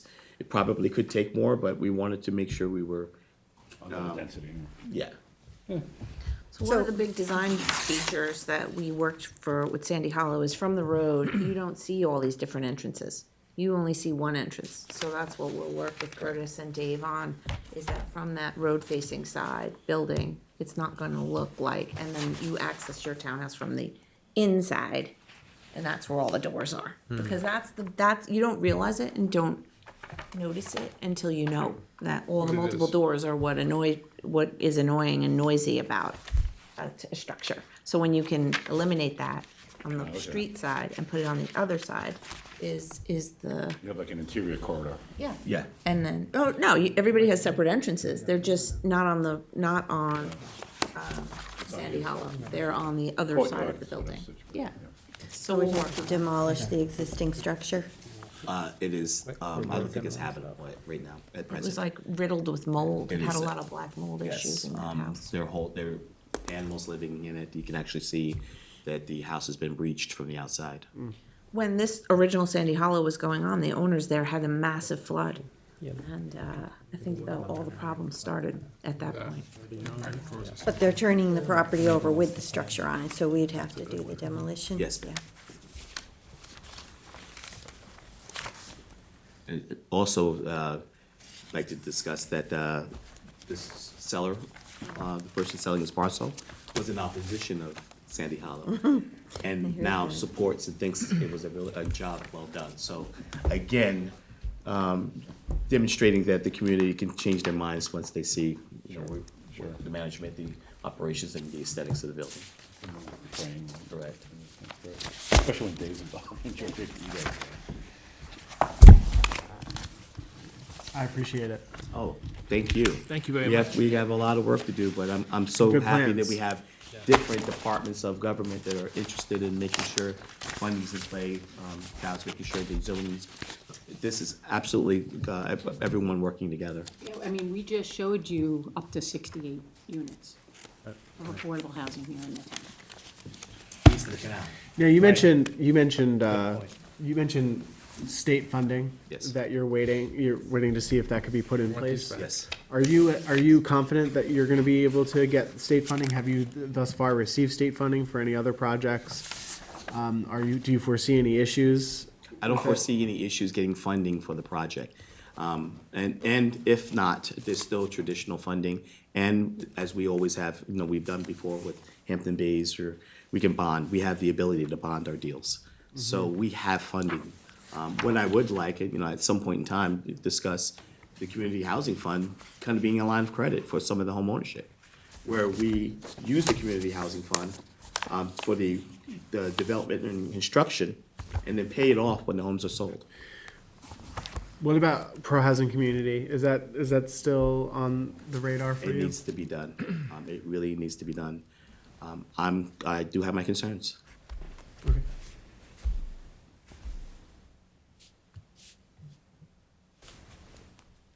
Any other questions? That's very good. Great, so you'll see elect to consider resolutions for the next agenda. Separate. Separately, Ones, yeah. separate. So they'll all run on their own track. But we thought it's just more expeditious to talk about these all at Then the once. formal applications come in. Yep, you're gonna elect to consider, and then they're going to give us all the details and formal apps, and then you're gonna set public hearings individually. Great. Sound good? Sounds good. Thank you. And you'll let us know when we should send the letter, Yeah, I'm gonna draft a letter for you, the board, to send to the health department. Okay. Well, thank you all By for the way, coming in. Maple Avenue is Great. finished. We're waiting for C of Os. Oh, wonderful. So I hope after the thaw, we can all go over there and take a look. It's really, really well done. You get to see where we, again, storage. We took portions of that house and we created additional storage spaces for it. So it's Well, really- congratulations to all of you for getting to this point, and Yes, thank thank you you. for Was it your easy? leadership here. Take care. A lot of good work. And for the most part, I haven't got too much public people supporting this. All right, so that brings us to our supervisor and town council member liaison updates. Same for you. Councilman Neely, would you like to get us started? Well, spent most of this week following up on Civic and CAC and other committee meetings from the last couple of weeks. I did want to mention that Assemblyman Schiavone and I do have an appointment to speak with the president of the Long Island Railroad and find out what their plans are for the upgrades to the South Fork line, from Spionk East. They do have money in their capital budget, and we're going to be meeting with him and some of his senior people to get an update on that. And That's really great, because the different community groups too say they're very supportive of if we wanted to have another rally or whatever you think, would help move this forward. definitely come back, after we have that meeting. We are putting together a bit of a presentation, some of which they already know, I believe, but, 20 years ago, the Long Island Railroad identified the need for the capital improvements that we're now saying, let's get going. So we hope it to be, look forward to it being a very positive meeting, and I'll let everybody know. Okay, thank you. Michael? Yep. So had a meeting with Tom, actually, Councilman Neely. We met with Lieutenant Todd Spencer to get training on the new program that we purchased, Urban SDK, which provides us with some AI tools to gather data and information about our roadways, traffic related matters such as speeding, traffic volumes. We're looking at how to use that. We're looking at how the structure is going to be paired up with the police department. And we're also looking at how, based on some of our meetings that we've had with Charlie, our highway superintendent, some of the chief, we also had a meeting with Southampton Village. We're looking at how we could use that program to assess from a quantitative standpoint on how some of the work is going on with County Road 39. And we hope that we could lend some help to the county as they start to wrap up their study. Also met with Tracy Colson with the Youth Bureau this week to discuss some of the key initiatives for this year. They're planning on doing quite a bit. It's actually amazing to hear about a lot of their different programs. Many of their programs are free for people who want to, have put their kids through some extracurricular programming. I recommend go to our website, take a look at the Southampton Youth Bureau. There will be an event I just want to mention Friday, February 27th. It's an open mic night at Hampton Coffee Company in Hampton Bays, 31 Shinnecock Road. That's going to be from 6 p.m. to 8 p.m. It's open to grades 5 through 12. There'll be some acoustic performers, some bands, some spoken poetry, and comedic acts. So That sounds I'm fun. probably going to be there and hope to Is see that a some of you Friday there. night, or- It is a Yeah, Friday night. great. Yeah. Nice. Okay. Oh, and I do want to mention, I don't know if Cindy will mention, but you still have time to donate some of your pet supplies to the various locations for our Help Vets with Pets donation drive. So Good, Put thank some, you. I put some in there this morning. Thank you, Tom. So Thank filling you, up Tom. that big box down there. Excellent, excellent. Thank you, Michael. And I'll just say that the Jackson Avenue plan with Arcadis is coming along, and they're preparing something for the board to see now based on the comments that we gave them at the work session we had with them. So looking forward to sharing that with everyone and getting your responses. And that's it. And it looks like you've got a visual display, Bill, Yes. for us. There's nothing to talk about except snow. I just want to put a shout out to the highway and all the men and people who work in the highway department. They plan out Hampton Bays. They're doing it at night, for the traffic. And this is after the snowstorm to get rid of the snow. And also, they borrowed vehicles, roll-off from the transfer station. Tom loaned them a truck, so he shows the departments are working together. And the transfer station, those guys did a nice job cleaning up the snow for the garbage. And then we have This is what our bay looks like yesterday. Donnie Downs, Officer Donnie Downs went down with his drone and took shots of this, so people realize when we talk about ice in the bay. So this ice is just gonna get worse. So this is the docks we were talking about yesterday. Wow. It's a good shot. Yeah, so the trouble now, when this ice starts, when it gets thicker for the next couple of weeks, and when it breaks up, that's when it's gonna take the docks It's gonna out. affect the wood. Yeah. And when the ice moves, it's just like a bulldozer. Wow. Are those different docks or is that the same dock? Different docks, there's 3 different Okay. docks. Oh, wow. See, what happens is that the spray gets on these poles, and then it just like puts more weight on the poles, and they start to swing. I thought there was only one dock in there. There's 3. 3. There's one where someone's just to start to put poles in. That one right there. Yeah, then it has that little one, and then the other one. Did they all have permits from the town? They don't. That's a right? question for Jim, our town attorney. He'll find Yeah. out for us. Okay. Yeah. Thank you, Bill. And if you don't have one at the West Hampton Community Center? No, because it was still very depressing, because they can't work on it, 'cause it's full of snow. It's full of and snow. They're on a deadline. Take so a we can- blowtorch to it. Yeah, I know, so we didn't get to pour the, That was the week to pour when we had those Yeah, 45 I know. degrees. and I hope to, I'm hoping the next couple of weeks I have something on Penny Park in Hampton Bays. oh, good. Yeah, Alias the Belia Cove, which is, Yes. it's taking a long time. but we're gonna get there. It's gonna be beautiful. Hopefully, we can start this spring. Yeah. And as soon as the snow melts, we'll get back to the pouring cement over in West Hampton. Yes, I'm running the wires and pipes and all that. Yeah. Thank you. Cindy? I just wanted to once again say thank you to our volunteer first responders, ambulance, EMTs, firefighters. I know we covered 2 of the calls that they had over this past week, but multiple car accidents and calls for service and people who needed ambulances, and they accomplish all of this in this really horrendous weather that we're all sitting in our living rooms, looking outside the window, and they're out cleaning off ambulances and fire trucks and getting out there to these calls, and and their own personal vehicles to get to these calls.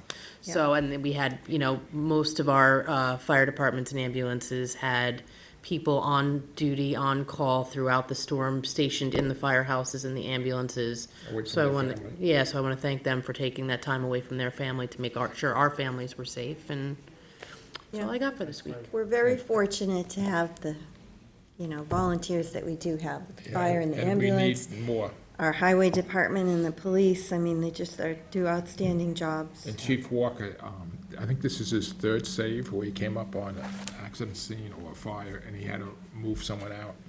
And he's not a big guy. No, he's not a big guy. And we were talking a couple of days before that. He said he could not, it stresses him out so much that he was afraid that he would have to do it again. But he was it his choice to do it, but he did it. Well, it takes a special person to run Yeah. toward the danger. Yes. All right, well, if no one else has any other comments, then I move to go into executive session for confidential legal advice and acquisitions and then close. Second. All in favor? Aye. Thanks, everyone. Thank you.